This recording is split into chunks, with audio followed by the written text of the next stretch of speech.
আমি তো এতিয়া অপেক্ষা কৰি আছো 10 পাছ কৰাৰ পিছতে সায়েন্স আৰু মেথছ ওপৰত বেছ কৰি পলিটেকনিকত নামভৰ্তি কৰিব পাৰি পলিটেকনিকত ডিপ্লোমা পাছ কৰাৰ পিছত 3 বছৰ সেকেন্ড ইয়াৰ ডেটা ইন্টিগ্ৰেটেড বিটেক কোৰ্সত নামভৰ্তি কৰিব পাৰি বিটেক কৰাৰ পিছত আকৌ এমটেক কৰিব পাৰি এমটেক কৰাৰ পিছত পিএইচডি কৰিব পাৰি গতিকে এইদৰে গৈ থাকিব পাৰে গতিকে ইয়াতে মই সমাপ্ত কৰিছো ধন্যবাদ থেংক ইউ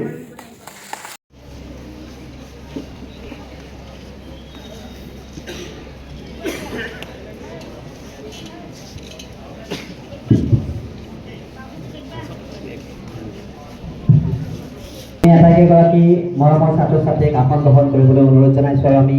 লগে লগে ষষ্ঠ শ্ৰেণীৰ ছাত্ৰ ছাত্ৰীসকলক তেখেতসকলৰ প্ৰশংসা পত্ৰ গ্ৰহণ কৰিবলৈ আমন্ত্ৰণ জনাম মঞ্চৰ সন্মুখত আহিবলৈ অনুৰোধ জনাইছোঁ এফালৰ পৰা নামসমূহ কৈ দিম